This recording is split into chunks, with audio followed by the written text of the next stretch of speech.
Sejam bem-vindos à minha aula de História. Hoje nós vamos falar um pouco sobre a Grécia Ateniense e a República de Roma. Nós vamos abordar um pouco sobre as reformas de Drácon, reformas de Solon, expansão romana, república, que significa coisa pública, e grupos sociais de Roma. Primeiro, na Grécia Ateniense, a população estava muito descontente porque as leis que eram legisladas, elas não estavam agradando muito. Então, Drácon, que foi um filósofo e legislador, ele criou as leis escritas, porque até então as leis eram apenas orais e não eram tão respeitadas. Então, ele criou as leis escritas para criar um respeito maior. Ou seja, quem não cumprisse essas leis escritas seria condenado à pena de morte. Só que ainda assim, as leis não foram tão respeitadas. E aí, Solon veio e aplicou a nova reforma de Solon. Solon, ele acabou com a noção de nascimento, porque até então, se você nascesse escravo, você seria escravo até a sua morte. Então, ele acabou com essa noção. Se você nascesse escravo, você ainda tinha uma chance de subir na pirâmide da sociedade estamental e ter um cargo melhor de vida.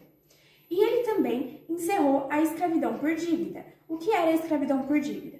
Se você era um escravo, Solon encerrou a escravidão por dívida. Como funcionava essa escravidão por dívida?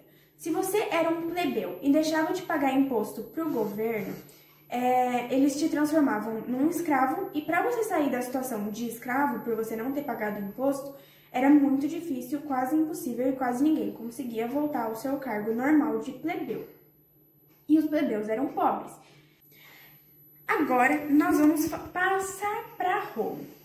No ano de 146 a.C., ou seja, antes de Cristo nascer, 146 anos antes de Cristo nascer, Roma ainda era comandada por Alexandre o Grande. Então, Alexandre o Grande, ele queria dominar todo o território europeu. Então, Roma dominou a Grécia e com ela foi dominando com suas próprias culturas e com novos povos que a população foi aumentando gradativamente e aos poucos, até se formar uma grande população que se tornou a República de Roma. A Roma e a Grécia, elas tinham algumas coisas em comum. Os romanos, quando foram conquistar os gregos, o território dos gregos, eles mudaram o nome dos gregos. Eles não passaram mais a chamar gregos, e sim helênicos. Então, eles chegaram à conclusão que os dois povos se tornaram um só, e eles se tornaram politeístas, e eles defendiam o antropocentrismo. O antropocentrismo, ele visava uma ideia de que o homem sempre estaria no centro do universo. E essa ideia sempre estava nas obras de arte. Tanto é que os artistas da época sempre colocavam o homem como centro das obras de arte. Eu vou colocar dois exemplos de obras aí no vídeo para você.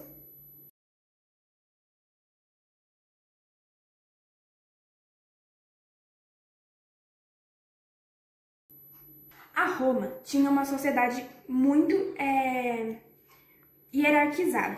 Então, existiam 4 grupos na sociedade: os patrícios, os plebeus, os clientes e os escravos. Novamente, os escravos também podiam se tornar escravos por perdas militares ou por dívida. Como eu já expliquei como era a escravidão por dívida, a escravidão por perdas militares consistia em, quando eles iam para as guerras e perdiam, o adversário adotava eles, o grupo perdedor, como escravos, e aí eles viravam escravos. E agora nós vamos falar um pouco da República de Roma. Bom, república significa coisa pública, mas ela era totalmente pública mesmo? Não, ela só era considerada república para os cidadãos. Os cidadãos eram os homens, os grandes proprietários de terra. Os plebeus e as mulheres, os mendigos, os mais pobres que não tinham terra nenhuma, eles não faziam parte desse povo cidadão aí. Então, quando eles iam para o Senado, as pessoas que trabalhavam no Senado, nos poderes executivo, legislativo, judiciário, eles podiam interferir nesse dinheiro que era público. Tinha o dinheiro privado e tinha o dinheiro público. Mas, como não existia muito essa noção de propina nem de corrupção, os senadores podiam interferir e ninguém falava nada, até porque eles também investiam no evergetismo, que eram as festas que eles faziam para ganhar votos da população, porque a população pensava, nossa, se eu votar nesse cara, ele vai promover mais festa assim e vai deixar todo mundo feliz. Então, todo mundo gostava e isso era para eles ganharem voto, meio que comprarem a população. E como os patrícios eram super bens de vida, eles controlavam os plebeus e todas as cidades e estados de Roma. Então, os patrícios, eles controlavam o Senado e isso prejudicou os plebeus. Os plebeus eram os mais pobres e eles tinham muita pouca representação política.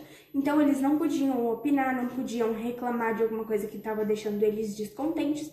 E eles representavam a base econômica, porque era eles quem compravam as mercadorias, por mais que eles eram pobres. Era eles que compravam as mercadorias que os patrícios disponibilizavam, porque os patrícios eram donos das grandes terras. E, então, os plebeus eles estavam super descontentes com essa pouca representatividade política. Como eles não eram considerados cidadãos, eles não tinham os mesmos direitos. Então, teve uma grande guerra entre os plebeus e os patrícios. Teve um conflito grande aí. E os plebeus, eles começaram a lutar pelos seus próprios direitos. E eles pararam de pagar os impostos, eles abandonaram as tropas romanas, pararam de pagar os impostos, que eram com os impostos que também eles supriram as necessidades das tropas.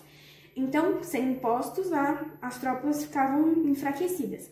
E eles também participavam das tropas. Então, eles abandonaram as tropas, então elas ficaram bem mais enfraquecidas, e eles abandonaram Roma também. Então, as tropas se enfraqueceram e Roma também se enfraqueceu. Esses foram os 5 tópicos que eu quis abordar na aula de hoje.